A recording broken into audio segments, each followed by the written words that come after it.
एक 19 साल का लड़का कल तक एक नॉर्मल लाइफ जी रहा था। क्लासेस, फ्रेंड्स, फ्यूचर प्लान्स, फिर अचानक एक रिलेशनशिप, एक कंप्लेन और फोन पे कुछ ऐसे कॉल्स जिनके बाद उसकी आवाज ही बदल गई। उस रात क्या हुआ था, क्यों हुआ था, इनफैक्ट इंसान प्यार में क्या क्या कर सकता है, ये सब जानेंगे हम आज के इस वीडियो में where Airfan presents the Gaurav Hada story.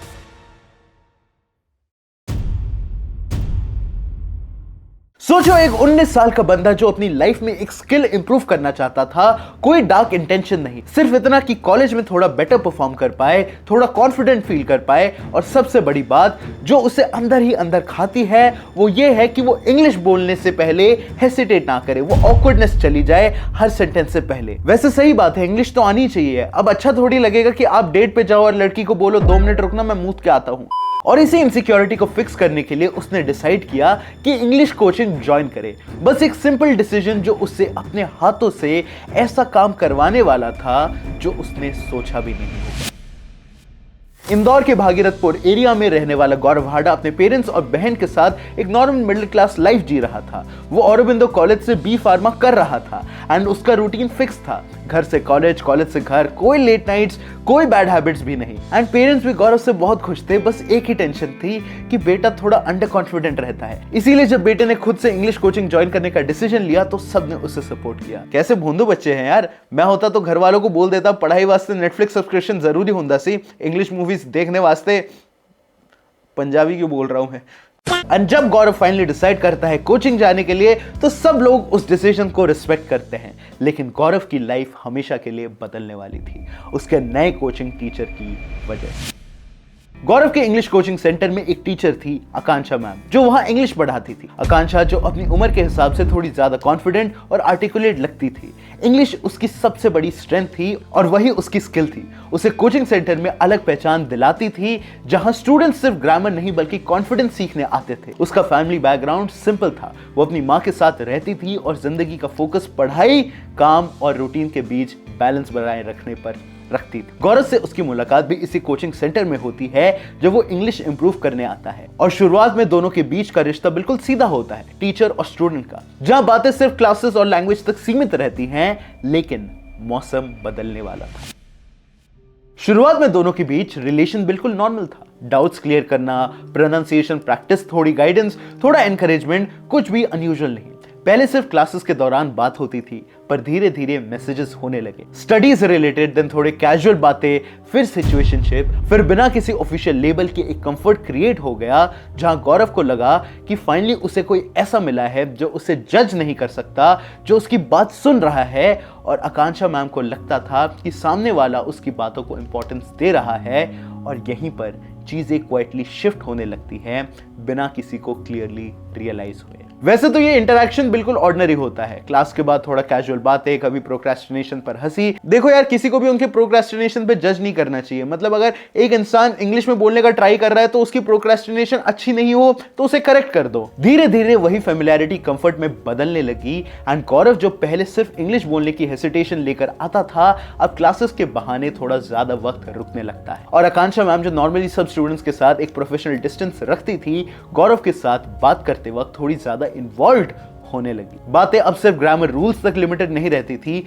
बल्कि कॉलेज लाइफ, फैमिली एक्सपेक्टेशंस और तो और फ्यूचर प्लान्स जैसे टॉपिक्स आ जाते हैं। दोनों अपनी अपनी तरफ से ये फील करने लगते हैं कि सामने वाला उन्हें समझ रहा है और सुन रहा है बिना जज किए। और इसी इमोशनल कंफर्ट के बीच एक लाइन धीरे धीरे ब्लर होने लगती है, जो पहले सिर्फ टीचर स्टूडेंट के बीच होती है, अब वो दोस्ती और अटैचमेंट की तरफ शिफ्ट होने लगती है, जहां मैसेजेस क्लासेस के बाद भी आने लगते हैं, कॉल्स का ड्यूरेशन थोड़ा बढ़ने लगता है, और दोनों को लगता है कि ये सब नेचुरल है, बिना किसी प्लानिंग के बस फ्लो में चलते जाना। एक बॉन्डिंग जो दोनों को उस वक्त हार्मलेस और जेन्युइन लगती है। तो जो रिश्ता बातों और गाइडेंस से शुरू होता है वो एक इमोशनली हैवी स्पेस में कन्वर्ट होने लगता है, जहां दोनों की प्रेजेंस एक हैबिट नहीं बल्कि जरूरत जैसी लगने लगती है। गौरव के लिए आकांक्षा सिर्फ इंग्लिश सिखाने का एक मीडियम नहीं रहती, बल्कि एक इंसान बन जाती है जिसके साथ बात करके उसे अपनी इनसिक्योरिटी कम महसूस होती है। और यहीं से डायनामिक्स थोड़े शिफ्ट होते हैं, जहां बातें सिर्फ केयर तक लिमिटेड नहीं रहती बल्कि कंट्रोल और फियर ऑफ लॉस का शेप लेने लगती है। और सबसे डेंजरस बात यही होती है कि इस नॉर्मल स्टेज पर दोनों को लगता है कि ये सब नॉर्मल रिलेशनशिप प्रॉब्लम्स है, जबकि असल में ये वही लाइन क्रॉस हो चुकी होती है जहां प्यार और प्रेशर के बीच का फर्क खत्म हो जाता है। पर कुछ टाइम बाद गौरव को यह महसूस होना शुरू होता है कि जो बॉन्ड पहले इमोशनल कंफर्ट लग रहा था वही अब उसकी पर्सनल स्पेस को कंप्रेस कर रहा है। कॉल्स पे बात करना अब बोरिंग लगता है, रिप्लाईज का टाइम अब बढ़ने लगता है। इसी फेज में गौरव पहली बार डिस्टेंस लेने की कोशिश करता है, ना आर्ग्यूमेंट के साथ, बस थोड़ा सा इमोशनल ब्रेक चाहता है। पर यहीं से सिचुएशन अगली होना शुरू होती है, क्योंकि सामने से जो रिएक्शन आता है वो हर्ट या सैडनेस तक लिमिटेड नहीं रहता, बल्कि धीरे धीरे सीधा धमकी की तरफ मुड़ जाता है, जहां अब उसे ये कहा जाता है कि अगर उसने पीछे हटने की कोशिश की तो उसकी लाइफ खराब कर दी जाएगी। यहां तक भी गौरव कंफ्यूज होता है पर डरता नहीं है। उसे लगता है हीट ऑफ द मोमेंट में आकांक्षा ये चीज कह देती होगी ताकि गौरव उसे छोड़ के ना जाए, शायद। पर असली शॉक तब लगता है जब उसे रियलाइज होता है कि आकांक्षा लीगली माइनर है। कहने का मतलब आकांक्षा 19 साल की है, वो कोचिंग में पढ़ा रही है, बट लीगली उसका एज अभी भी माइनर है। और ये एक ऐसा फैक्टर होता है जो पूरे इक्वेशन को ही एक पल में डेंजरस बना देता है, क्योंकि अब रिलेशनशिप का पास सिर्फ इमोशनल नहीं बल्कि क्रिमिनल कॉन्टेक्स्ट में शिफ्ट हो जाता है। और गौरव को समझ आता है कि जो थ्रेट्स दिए जा रहे हैं उनमें सिर्फ वर्ड्स नहीं है बल्कि लॉ का वेपन भी शामिल है। इसी रियलाइजेशन के बाद ब्लैकमेल का फेज ओपनली शुरू होता है, जहां पहले इमोशनल प्रेशर होता है,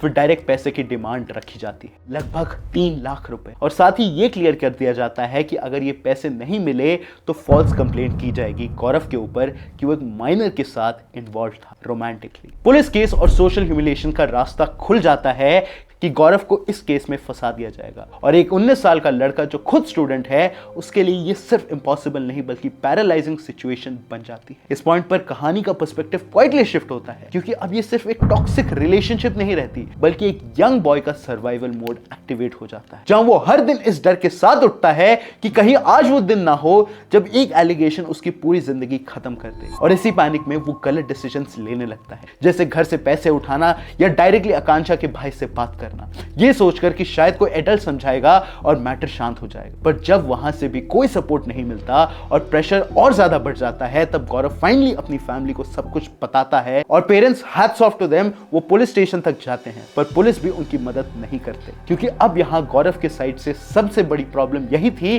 कि उसे पता था कि आकांक्षा माइनर है, एंड नोइंग दैट उनके बीच रिलेशनशिप था और लीगली ये गलत है। ऑन दी अदर हैंड आकांक्षा और उसकी मां भी पीछे हटने को तैयार नहीं थी। जब पुलिस इन्वॉल्व हुई, उन्होंने सेटलमेंट करने के लिए रेकमेंड किया, बट 3 लाख अफोर्ड ना करने की वजह से ये प्रॉब्लम अभी भी बहुत बड़ी थी। पर पुलिस के सामने 45,000 रुपीज में सेटलमेंट हो जाती है, लेकिन फिर भी पूरा परिवार घर लौटता है, गौरव छूट जाता है, लेकिन फिर भी आकांक्षा और उसकी मां हाडा फैमिली को धमकी देती है। और इस बार गौरव इस प्रेशर, इस एंजाइटी को सह नहीं पाता और खुद को खत्म कर देता है अपने ही रूम में पंखे से लटक कर। इंसान प्यार में पागल तो होता है, but I think self respect और फैमिली को वो हर सिचुएशन में ऊपर ही रखता है। गौरव के माँ बाप हॉस्पिटल में डॉक्टर से लड़ते हैं जब उसे ऑफिशियली डेड डिक्लेयर किया जाता है। गौरव के पेरेंट्स वहां रुकते नहीं हैं, वो गौरव की बॉडी के साथ सीधा पुलिस स्टेशन पहुंचते हैं, क्योंकि उनके लिए ये सुसाइड नहीं था, ये एक पुश्ड एंड था। वहां उन्होंने वही chats, call recording, voice notes और थ्रेड्स दिखाए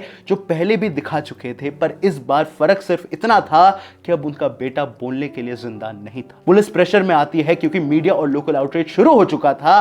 पोस्टमार्टम होता है, स्टेटमेंट्स रिकॉर्ड किए जाते हैं, और जैसे जैसे टाइमलाइन रिकंस्ट्रक्ट होता है, ये क्लियर हो जाता है कि एक इंपल्सिव एक्ट नहीं बल्कि सस्टेन्ड हैरेसमेंट का रिजल्ट था। इसी बीच आकांक्षा और उसकी मां को क्वेश्चनिंग के लिए बुलाया जाता है, कॉन्ट्राडिक्शन सामने आते हैं, पैसे की डिमांड्स कंफर्म होती है, और जब एविडेंस ट्रैक होने लगता है तब अरेस्ट होते हैं। एक तरफ गौरव के घर में अंतिम संस्कार की तैयारी चल रही होती है और दूसरी तरफ पुलिस फाइल्स में फाइनली एक्शन लिखा जा रहा होता है। और यहीं पर सबसे हेवी कॉन्ट्रास्ट दिखता है, जहां एक तरफ माँ बाप अपने बेटे को कंधा दे रहे होते हैं, वहीं दूसरी तरफ सिस्टम अपने हाथों से न्याय के तराजू से आकांक्षा को जुवेनाइल जेल और उसकी माँ को जेल की सजा सुनाती है। आई डोंट नो भाई, I feel scared to meet new people nowadays, to even probably date. It's so I don't know. Be alone guys. Happiness is a myth. आप खुश नहीं रह सकते, आप खुद के साथ ज़रूर खुश रह सकते हो। प्यार व्यार सब धोखा है। इसीलिए किसी ने सच कहा है, मोहब्बत चीज़ बड़ी खूबसूरत है, तुम करके देखना और पछताना। मोहब्बत चीज़ बड़ी खूबसूरत है, तुम करके देखना और पछताना। पर हमेशा इस बात पर पछताना कि एहसास को चीज़ का दर्जा दे दिया था, कि एहसास को चीज़ का दर्जा दे दिया था।